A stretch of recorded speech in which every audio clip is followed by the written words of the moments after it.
Yeah. Is it going? Yeah. It's getting a little bit complicated. I hope that we will figure out the right schedule. So today we are going to read Perek Lamed, which is short, and the last Perek of Shmuel Aleph. We started it already. And we are at the point where Shaul, who is afraid that the Plishtim are going to torture him, he asked Noseh Keilav to kill him. And as we saw 2 weeks ago, Shaul is exception to the rule that a person cannot lose his life for 2 reasons. First of all, as a king, the king had the right to control the life of other people. One of the halachot that any king has is to kill a person not for committing a certain prohibition of the Torah, but because he finds it necessary to keep the order of the kingdom. And Melech Israel had the right to do it, so he basically had the power to decide upon certain situations questions of life and death, even if it involved himself. And this time he decided to use the power of Melech Israel against himself. So this is one of the explanations. However, ולא אהבה נושא כליו, כי ירא מאוד. He was very afraid of what? Why he was so afraid? Torture. Being captured. Okay, so he should kill him. He actually should serve the king and kill him. I think that the reason is very simple. We saw that before, when David had the opportunity to kill Shaul, what did he say?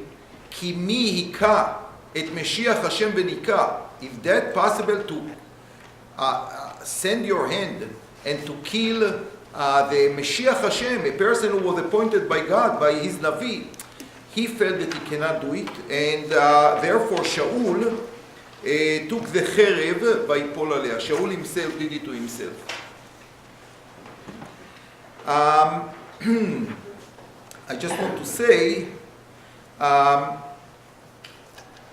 if you compare Pasuk Gimel and Pasuk Dalet, there is something interesting. It said, ותכבד המלחמה אל שאול, וימצאו המורים אנשים בקשת. Who are the people who are מורים בקשת? These are the people who are using the bows and arrows, right? So he was afraid from the people who are, I would say, the artillery. The sharpshooters, no? Like the sharpshooters, exactly.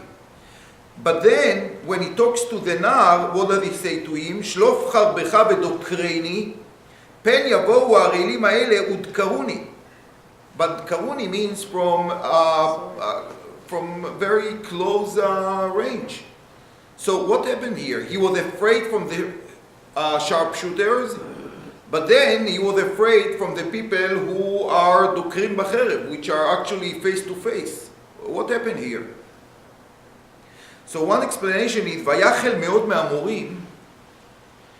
We understand Vayachel, normally, the word Vayachel means he was afraid. Chil u're'ada. Chil achaz yoshvei plashet. Chil in Hebrew means pachad. But Vayachel is also milashon halal. He was almost to be killed by the people who, the sharpshooters. They got him. But he was wounded, he could not run away, and now he was afraid that the other people who will come from close range are going to stab him and to mutilate him. And do all kind of terrible things to him. ולא אהבה נושא כליו כי ירא מאוד, ויקח שאול את החרב. You have to understand the whole perek here is talking about something that we call measure for measure, מידה כנגד מידה. Why eventually the cherev killed him? Because this was the cherev that he used against the Kohanim of Nov. If you remember, he killed all the Kohanim of Nov with the cherev that he had. You cannot escape something like this. This stain of the killing of the Kohanim of Nov will accompany Beit Shaul forever. And now, like in indirect way, Hashem give him the punishment, the same cherev that killed the Kohanim of Nov, the same Cherev is going to kill him. So there is a metaphor, kind of metaphor here, with the Cherev that he was killed by. וירא נושא כליו כי מת שאול, ויפול גם הוא על חרבו וימות עמו. sad. וימות שאול ושלושת בניו ונושא כליו, גם כל אנשיו ביום ההוא יחדיו. And critical readers as Chazal obviously saw here again a connection with Kohanim of Nov, because when the Kohanim of Nov were killed, it said that in one day 80 people were killed. So the fact that it was not like stretched over a week, 2 weeks, it all happened in one day, that Shaul, his children, everyone else was killed in one day, reminded the way that Shaul killed the people of Nov over a very short time. ויראו אנשי ישראל אשר בעבר העמק, I just want to say one thing, the fact that Shaul controlled his own death can show us in a way that he died as a king. He made the decisions. It was not just like happened that he was killed. Even in the last moment of his life, he made a decision, and he made a decision that avoided the Plishtim to take the king of Israel alive and to create a huge demoralization and torturing him in front of everyone else. He died as a king. ויראו אנשי ישראל אשר בעבר העמק ואשר בעבר הירדן כי נסו אנשי ישראל וכי מתו שאול ובניו ויעזבו את הערים וינוסו ויבואו פלישתים וישבו בהם. It did not end up only by the death of Shaul, by the defeat of the army. The cities that Bnei Israel were in were desolated, the people ran away, and the Plishtim took them over. Everyone who saw the pictures of Yamit, one of the reasons that the decision was to destroy the houses of Yamit was not to let the people from Gaza to come into the schools, to the houses, just to see the pictures of a place that were settled by the Jews and then taken by their enemies is one of the most demoralizing picture that you can have. And everyone will remember even the shul of Yamit that they decided not to attach hours later, just to see the picture of how they burn everything and destroy the roof. It's very, very hard. And here, the defeat was not only by the people, the many people who were killed, and Shaul who was killed, but the cities were taken by the Plishtim, which was a terrible bizayon. And some of the Mefarshim say the following.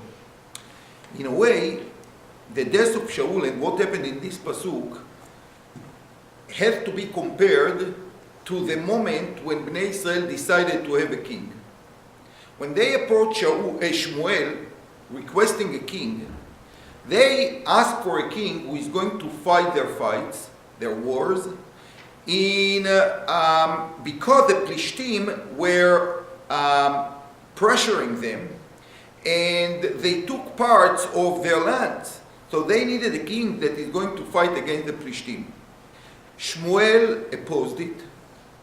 Shmuel did not want a king, blood and flesh, to lead them. He thought that Hashem is enough. And in a way, some of the Mefarshim say that here is the proof that Shmuel was right. Not only that at the end of the life of Shaul, their situation improved, it's actually deteriorated. Even places that belonged to them, they lost. So fighting against the will of Hashem, against the will of the Navi, eventually you think that you gain something for a while, but on the long run you might lose more than you gain. ויהי ממחרת, ויבואו פלישתים לפשט את החללים. Okay, they won. Now it's a day that they can wait the night, and they are going to take everything that they can take from the camp of Bnei Israel. But then they found something that they did not expect. They did not realize. Apparently, Shaul killed himself in the evening time. They did not realize that it was the king of Israel. Now they found that they managed to kill the king of Israel. וימצאו את שאול ואת שלושת בניו נופלים בהר הגלבוע. Now they were excited. ויכרתו את ראשו. They cut his head, which was a סימן of ניצחון, exactly as David did to the head of Goliath. וישלחו בארץ פלישתים סביב. ויפשטו את כליו, וישלחו בארץ פלישתים סביב. לבשר בית עצבי ואת העם. The old time, winning a fight, a war, was also a religious symbol. My God is more powerful than the other God. And therefore, they are sending him in Beit Atzabeim, which is the houses of Avodah Zarah, and they are going to tell the people, see what kind of victory we had. וישימו את כליו בית השטרות, so they put the חרב and everything else in בית השטרות, ואת גווייתו תקעו בחומת בית שם. They said last time this was kind of the billboard, like everyone will see how victorious they were. Pasuk Yud Aleph is telling us what was actually one of the differences that Shaul did in the Jewish history. וישמעו אליו יושבי יבש גלעד את אשר עשו פלישתים לשאול. The people of Yavesh Gilad, which is in where today is not far away from Ein Gev or so, they hear what Plishtim did to Shaul. It's not far away from Beit Shean, as you know. ויקומו כל איש חיל וילכו כל הלילה ויקחו את גוויית שאול ואת גוויית בניו מחומת בית שאן. It was not, they put themselves in risk. The Plishtim were all over. But they went, like the Sayeret, they went to take the גוויה of Shaul and his children. ויבואו יבשה, they brought them to יבש, וישרפו אותם שם. First of all, I want to explain where it's not cremation, as you might think, but the minhag, which appears many times in the Tanakh, was that when a king died, you bury in all his belongings to send a message that no one, even not his son or anyone else, is up to the level of the previous king, and no one can use his tools, his war clothing, and there was a minhag to לשרוף את הבגדים, שורפין, and actually the Mishnah say that it's a proper minhag, שורפין על מלכי ישראל, you are allowed to do this שריפה, which was a ceremony of honor, actually paying honor to the king. Another explanation is that it was cremation, half cremation. When they took them from the wall of Beit Shean, it was with worms. And it was such a disrespect to the king to bury him when the flesh was eaten by worms. So they burned the flesh and buried only the bones. So there are two perushim exactly what happened here. ויקחו את עצמותיהם, as the pasuk said, ויקברו תחת האשל ביבשה, ויצומו 7 ימים. Chazal say that this is also measure for measure. Because the first thing that Shaul did, if we did not learn it, but the first war of Shaul was against Ammon. The king of Ammon took the people of Yavesh Gilad, who came to have a treaty with him. And he decided to mock them. He cut their half beard. He said that they will go back only if he will make a treaty with them only if they cut one eyes that they have. And the people were crying and they did not know what to do. Shaul, who was completely novice at the time, said, this is not happening. He went to a war against Ammon, defeated them, killed the king of Ammon, and actually removed the risk from the people of Yavesh Gilad. The people of Yavesh Gilad felt that this is a time to pay back what they owed Shaul. And therefore they risked themselves and they went to get his body and to pay final respect to Shaul. Which will tell you something. If the beginning of Malchut Shaul, the people were basically shmates, that they were afraid so much from the king of Ammon, you can see what a change happened at the time of Shaul. People became more proud of themselves. They got their self-esteem. So we cannot say that Malchut Shaul was a waste. It was not. But, unfortunately, Shaul was not capable enough to bring them to the highest that are expected from the king of Israel. This is going to happen by David HaMelech. But he prepared the heart of the people towards a change, being proud of what they are, leading them to wars, and showing what could be, if we would not mess up with the Tzivuim of Hashem, Malchut Israel, but this is what is belong to next period that we will start right away. So just to summarize it, Shaul died exactly as Shmuel promised him, that the next day is going to be with him. The Plishtim celebrated their victory. However, we can see that the people of Yavesh Gilad are bringing the body of Shaul and his children back, and that's how Sefer Shmuel ends. When we know that at the same time that Shaul and his family basically lost the Melucha, Hashem already in the previous parak prepare the beam of hope, David HaMelech himself, and this will be a good point to move towards Shmuel Bet. So we have here Shmuel Bet. Just one of them, thank you very much.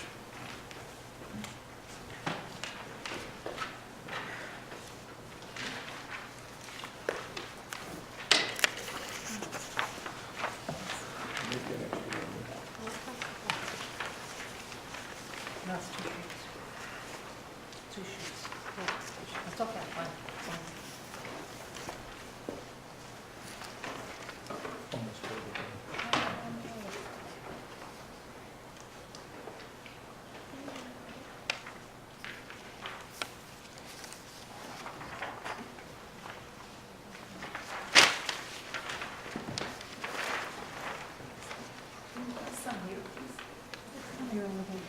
Okay.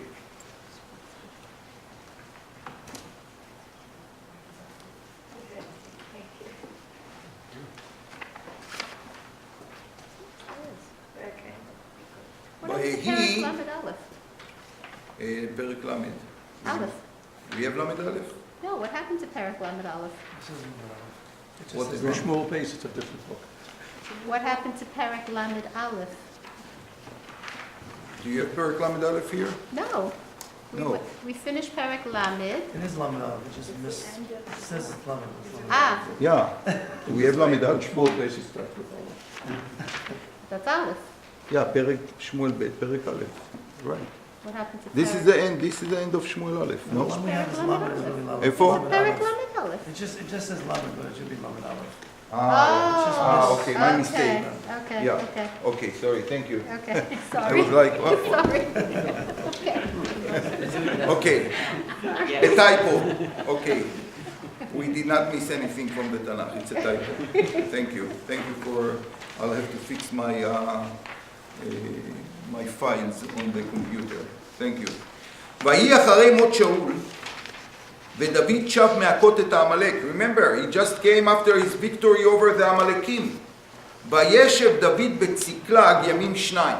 Now, I wanted to have it in mind, like, you know, have the brain with Shaul, have the brain with David. Do you see what the Tanakh is telling us? David and Shaul have their wars in the same day, basically. Because immediately after David comes from Tziklag, he's going to fight against the Amalekim. He comes back and he is in Tziklag, because the pasuk said, "Vayeshev David betziklag yamim shnayim." In the third day, we are going to hear that he heard about the defeat of Shaul in Har Gilboa. So the war of David and the war of Shaul is happening at the same time. And the Tanakh actually is telling us, see what the difference is. Shaul ended his life and his kingdom in such a terrible way. But at the same very day, Hashem brings the Yeshua to Am Yisrael through David. So there is no even one day where there is a total defeat. The same day of the terrible defeat of Shaul, Hashem start to show his new rise of son, David HaMelech. ויהי ביום השלישי, והנה איש בא מן המחנה מעם שאול. Person comes. Remember, David, they did not let him to go to fight with the Plishtim against Shaul. He was saved by Hashem because we don't know what David would do if he would join Melech Achish. And in the third day, והנה איש בא מן המחנה מעם שאול, ובגדיו קרועים, a mourning sign, והאדמה על ראשו, ויהי בבואו אל דוד, ויפול ארצה וישתחו. David understands that there is something terrible.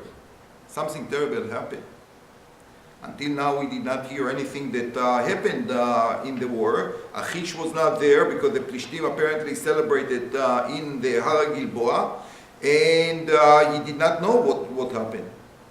ויאמר לו דוד, אי מזה תבוא? Where are you coming from? ויאמר אליו, ממחנה ישראל נמלטתי. I managed to escape from מחנה ישראל. At this point, if you are David, what do you understand about this person? That he's a soldier, he's a Jewish soldier who came from the מחנה. ויאמר אליו דוד, מה היה הדבר? What happened?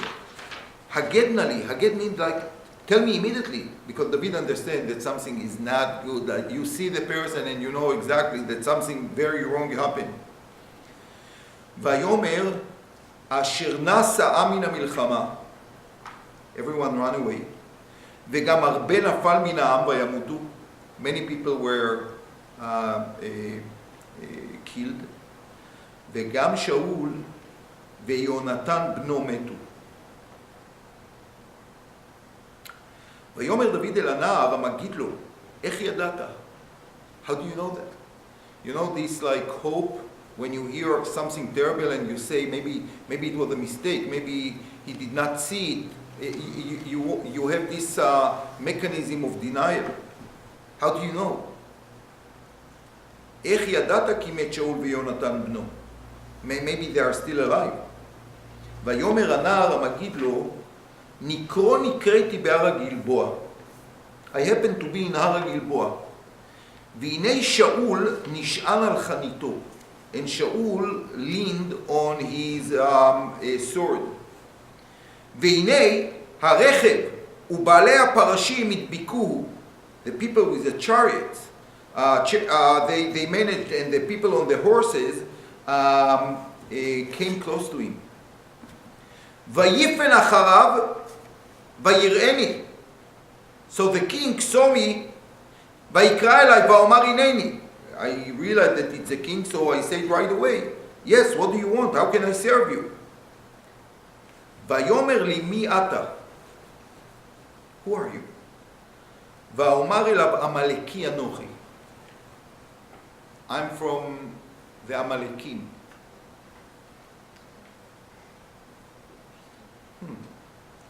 I'm sure that everyone knew that David was not such a great fan of the Amalekim. David already had like few fights against the Amalekim. And he now revealed to David that basically he's Amaleki, and he told it to Shaul. It's a strange situation. ויאמר אליי,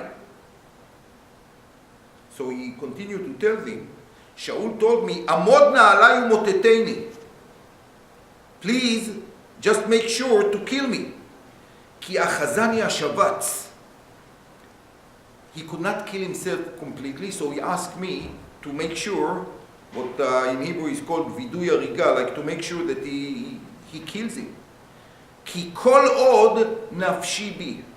Because I'm still alive, and the way the Mefarshim explain it, he told me to kill him so, as long as he can control it, he wants someone to kill him so the Plishtim are not going to get him and torture him. Va'emod alav va'amoteteu. So I did so. Ki yadati ki lo yichye acharei noflo. I knew that he's gone. So I helped him and I actually did what he asked me to do. Va'ekach hanezer asher al rosho. So I took the crown. Ve'etzada asher al zroo, a piece of jewelry that was on the hand. Va'aviem el adoni hena, and I brought it to you.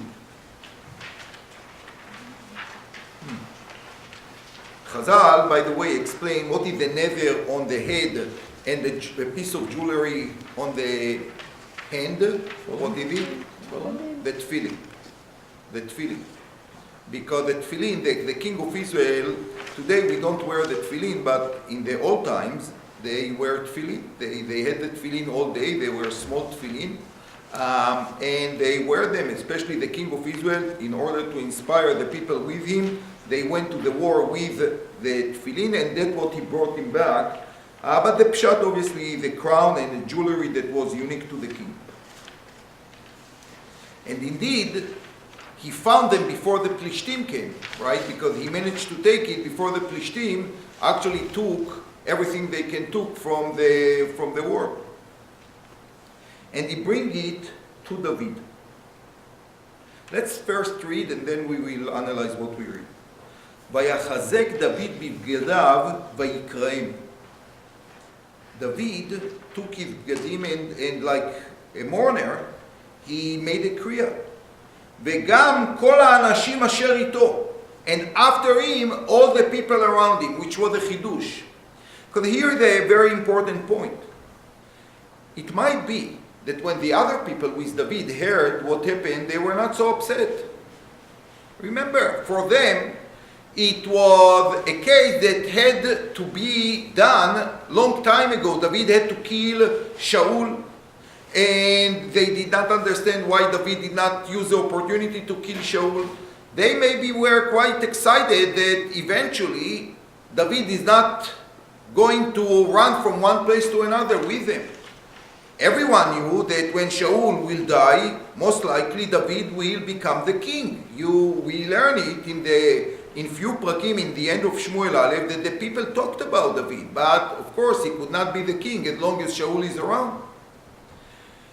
David, as we said many times, was an educator too. This is not time for simcha. David never wanted to become a king just because the shortcomings or the wrongdoings of Shaul. And he teaches his people a great lesson that he's going to reinforce in the next psukim. We are not happy when the king of Israel is falling dead. This is not a time of simcha for us. This is a terrible time. This is a time that we have to forget for a second all the personal tension, all the history. We have to focus on the fact that Mashiach Hashem was killed. That's a feeling. And therefore, only after he does it, they follow him. Because for them it was not something natural. For David it was. He understood what is Mashiach Hashem, what does it mean to be the king of Israel. ויספדו, ויבכו, ויצומו עד הערב. David made it a national mourning. על שאול ועל יונתן בנו ועל עם השם ועל בית ישראל כי נפלו בחרב. When so many people are being killed, everyone has to feel that this is a national disaster. No matter what they were victorious just the day before, they returned their families, but now, realizing what a disaster happened in Har Gilboa, everyone will be mourning. ויאמר דוד אל הנער המגיד לו, איני זה אתה. Who are you? Where are you from? ויאמר בן איש גר עמלקי אני, אנוכי. I'm actually the son of Ger Amaleki. Now this is a little bit strange because basically David already knew that. In Pasuk Gimel, ויאמר לו דוד, איני זה תבוא, where are you coming from? So he said, ויאמר לו ממחנה ישראל נמלטתי, and he said throughout his speech, his story, he said that he was Amaleki. He was a descendant of Amalek.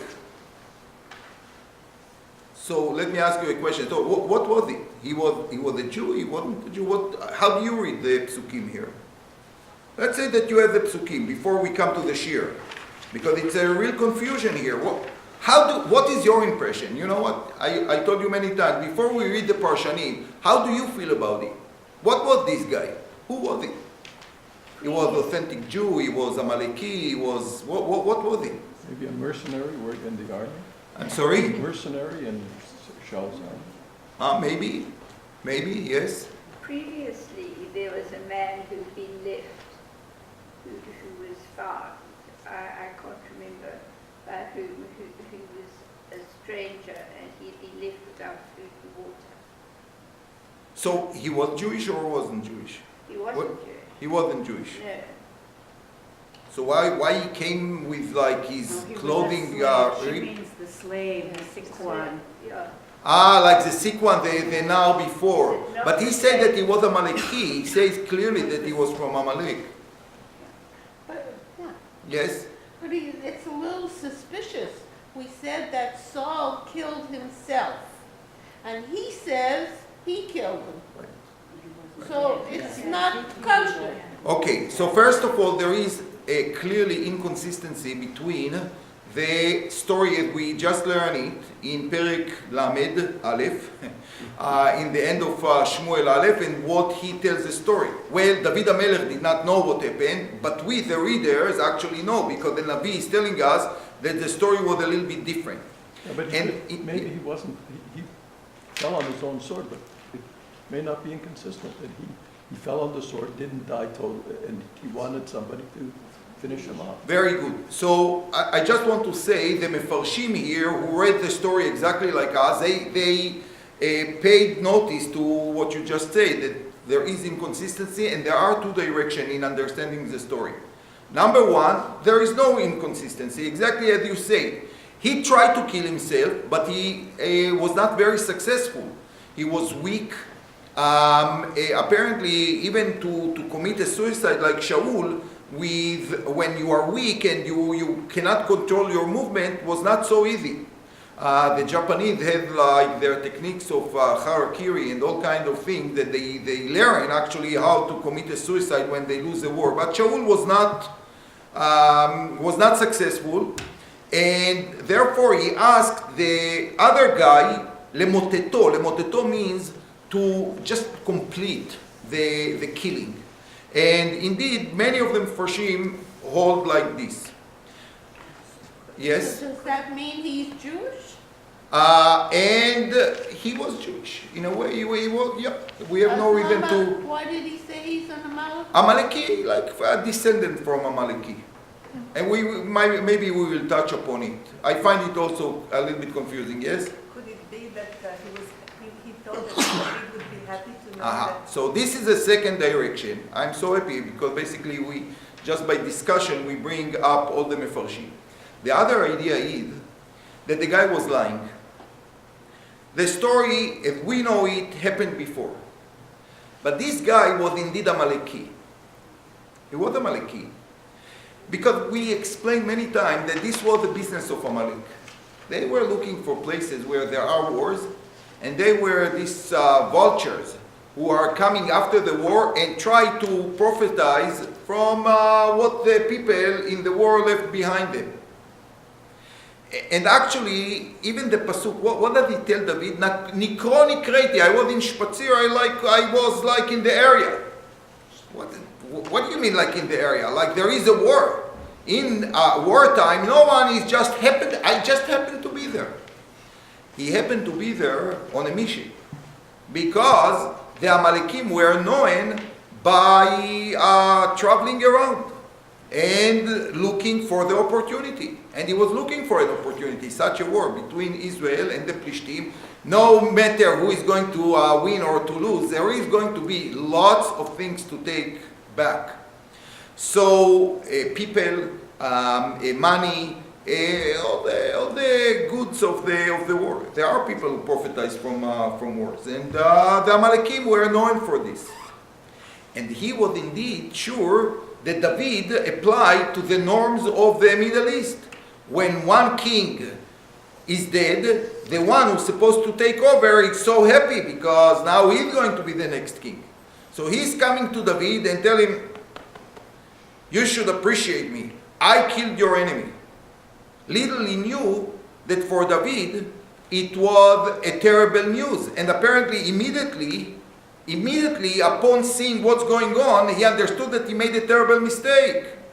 Instead of actually, he thought maybe like to be rewarded twice. He will take Shaul, the Nezer, the Atara, and by bringing them to David, David will be so happy, he will take from his pocket like the credit card, I don't know what, the money, and will say, Yashar Koyach, you killed my enemy, now I will double it for you. And what happened? He saw that David is extremely upset. He's mourning over Shaul. He's tearing his clothing.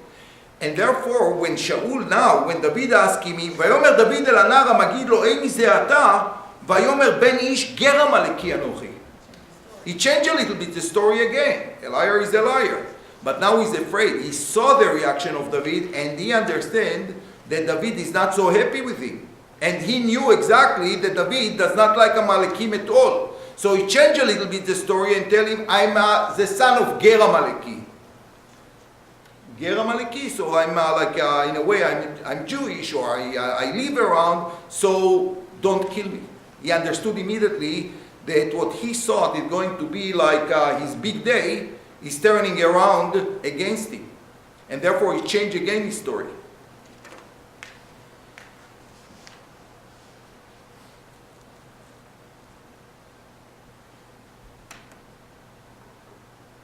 So why did he come with Pharaoh also and all torn out like this? No, so he thought that he will bring it to David. David is going to be so happy. This will be a proof that indeed Shaul is dead. How else he could get the Nezer and the Tzada? Apparently they are indeed dead. He got them and here is the proof. And now he's going to reward him. David did exactly the opposite. By the way, I just wrote to myself that it's interesting that when David heard what happened to Shaul, ויחזק דוד בבגדיו ויקראם, which remind us what? We spoke about it a few times, that when Shmuel actually, when is Shmuel telling Shaul that he will not be the king? And David or someone else better than him is going to be the king, when Shaul hold him, and then he ripped the coat of Shmuel. And then Shmuel is telling him, the same as you ripped my coat, so Hashem is going to rip your kingdom, and you are not going to be the king. So it's interesting how everything that happened to Shaul in the downtrend, it happened to David exactly the opposite. David take the beged and do the kriya on Shaul. He still appreciated the great thing that Shaul had, but it was a very different story. So it's in a way like the Katuv is paralleling the two, David and Shaul, with the same actions, but in a completely different way. One in a very negative way, one in a very positive way.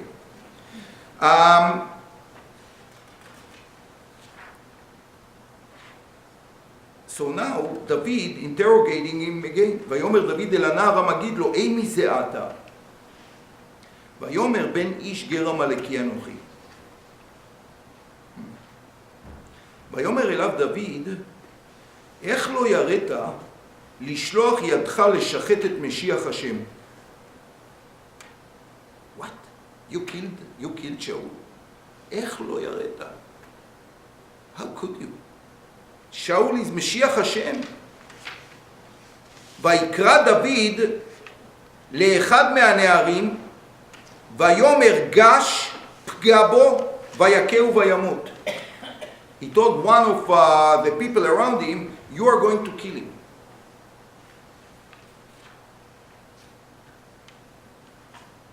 ויאמר אליו דוד, דמך על ראשך.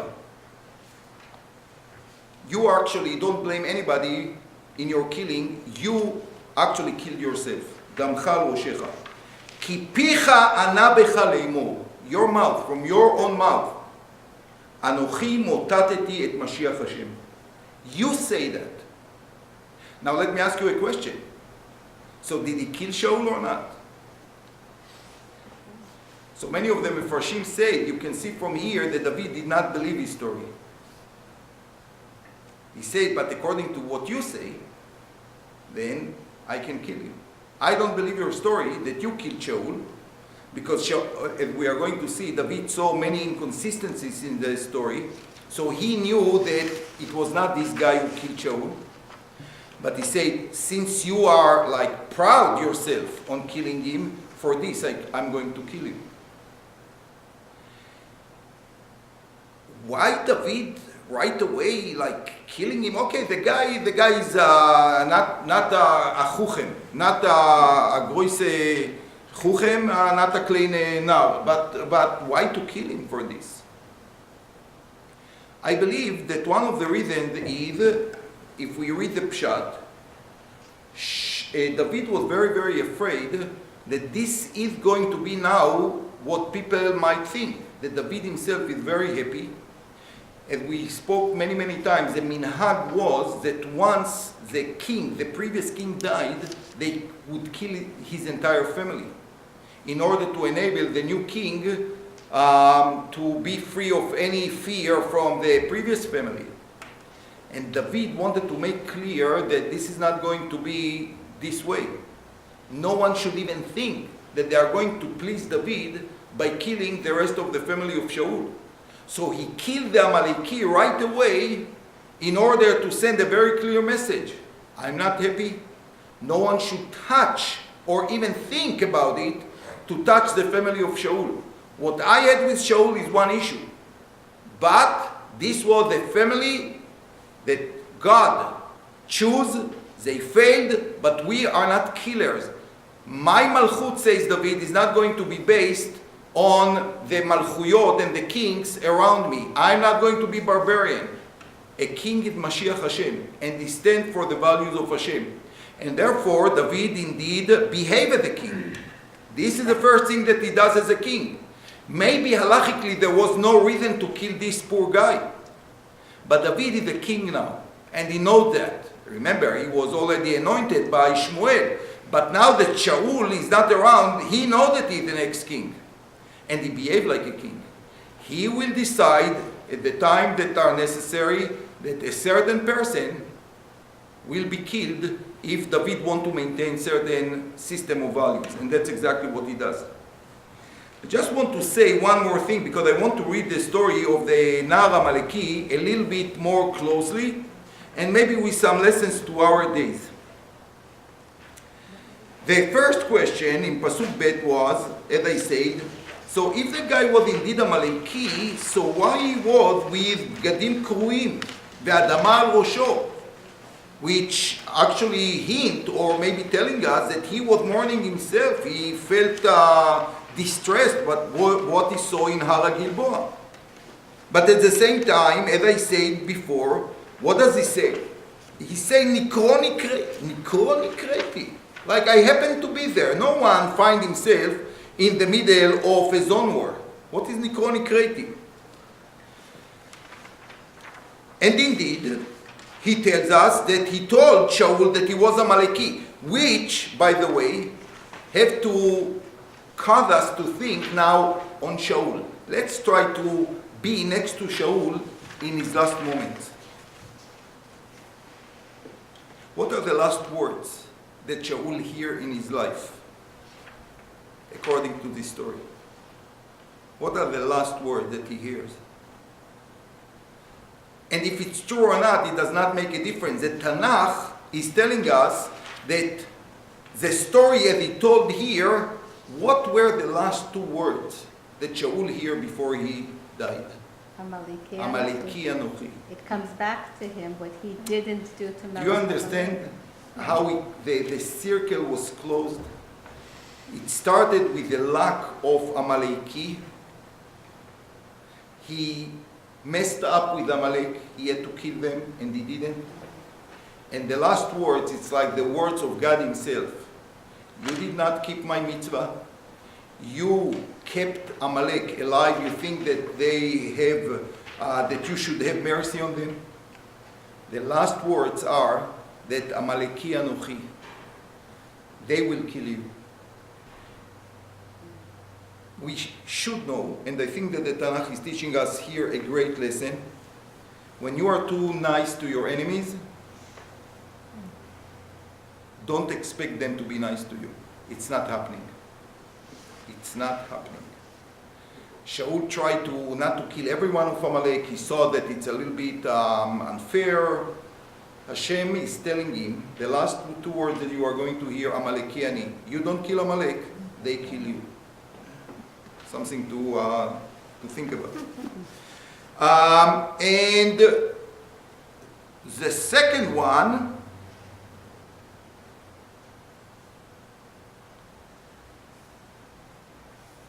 in Pasuk Tet, in his story, Vayomer Elai, Amod Na'alai Umoteteni. Because Shaul actually was quite happy that it was Amaleki. Because now he knew that he will kill him for sure. You understand? Like Amalek did not like Shaul. After all, okay, he did not kill them entirely, but he conducted a war that he killed almost everyone. So now Shaul, by hearing that he was Amaleki, he was quite happy, if we can say that. Because he knew that the Amaleki will kill him.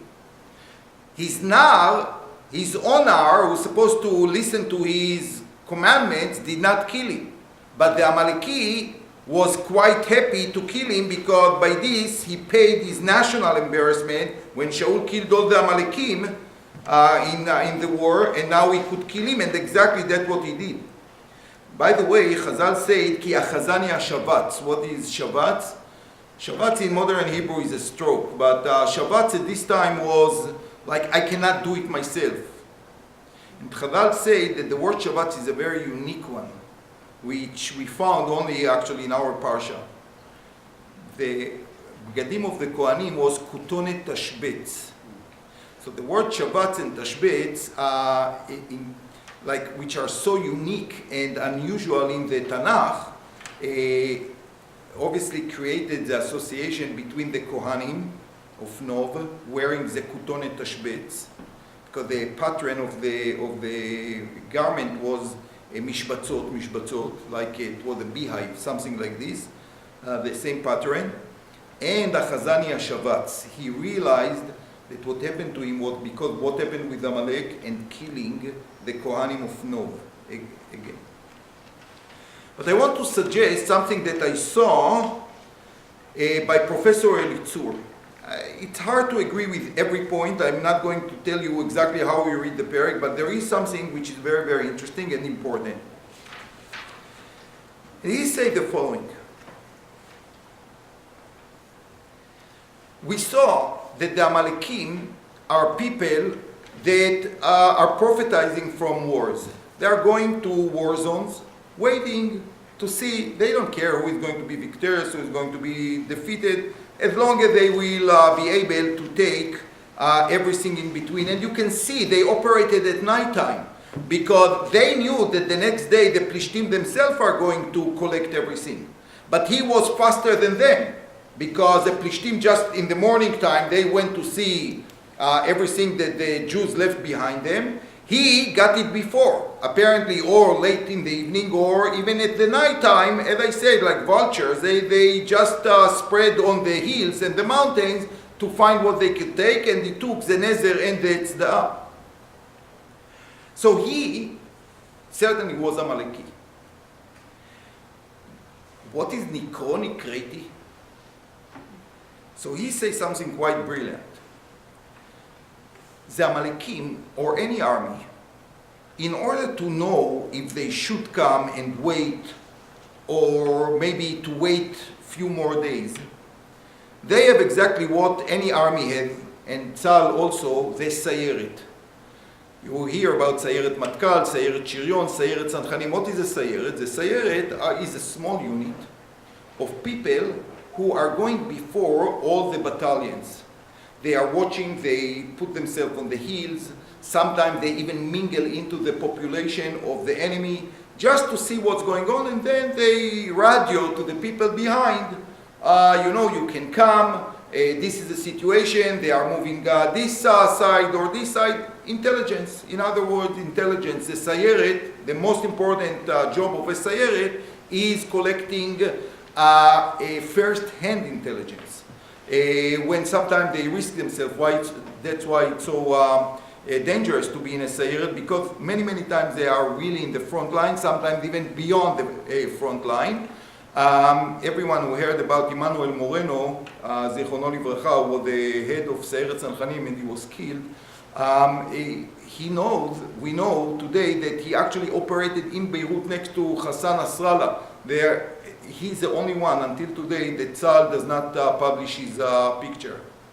They don't want the Arabs to know who was Moreno, because he penetrated, really, like they said, the first circle of Nasrallah, and therefore you cannot find the picture of Emmanuel Moreno, who was a Boger Ufeili, a very unique person. And the Amalekim had their Sayarot. Before they appeared, they had these people that collected intelligence and tell the rest of the people, you can come, this is a good place to go, these are where they left all their goodies. People like this, did you see Fauda or the Mistarabim? These people try to look like the people which are around.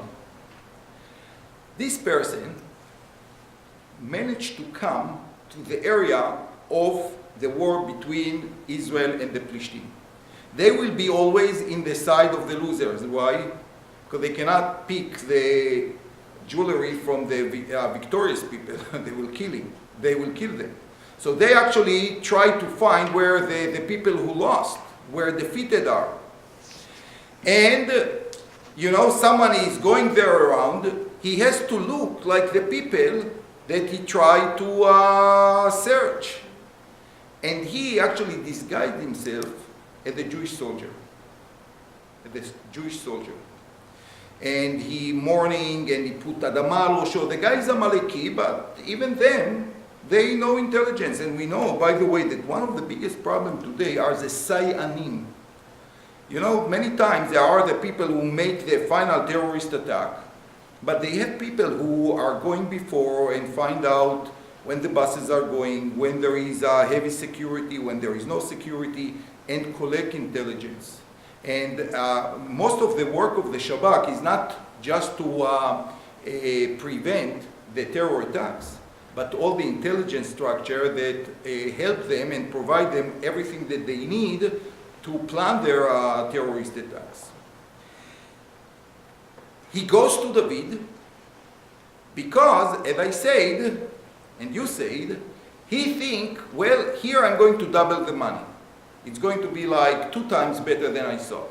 I'm going to collect what the Jews left behind them, and I'm going to please David, so he's going to give me also his gift for bringing him the great news. But David was a real warrior. And the first question he asked the person, Ein mizeh tavo, and he give him the whole story. And then David says to him, so who you are? So who you are? Ein mizeh ata, mi ata.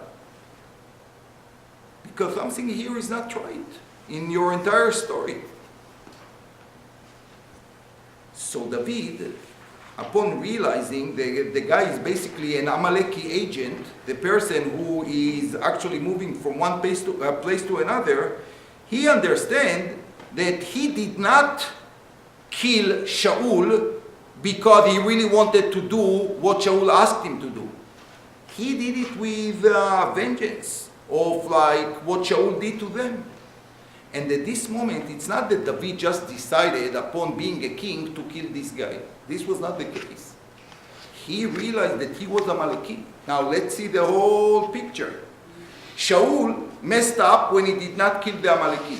David's first major victory is actually winning against the Amaleki at the same day that Shaul is being killed. And now we see he was killed by Amaleki. David at this time is fighting against Amalekim and is winning. Only one person still is not killed, and this is this Na'ar Amaleki. So David ended the day or the previous victory over Amalek by killing this Na'ar. He now realized that the Na'ar that killed Shaul was Amaleki, his nationality was Amaleki, his intention was Amaleki, and therefore he kills him. So just to summarize it at this point, I think that what we can see in the last parak of Shmuel Aleph and the first parak here is a story about Amalek, because this is very, very important. Why it's so important, the whole story with Amalek? And why indeed Hashem was so upset with Shaul for not killing Amalek? As I explained the last time, and it's important after what we read in Parashat Zachor and Purim, is what I said a few times: the war against Amalek is the war of Hashem against the evil in the world. The king of Israel has 3 mitzvot, national ones: to build Beit HaMikdash, which Shaul did not do. David is preparing for Bniyat Beit HaMikdash. The second one is to kill Amalek. So it's going like this: 3 מצוות נצטוו ישראל בכניסתן לארץ.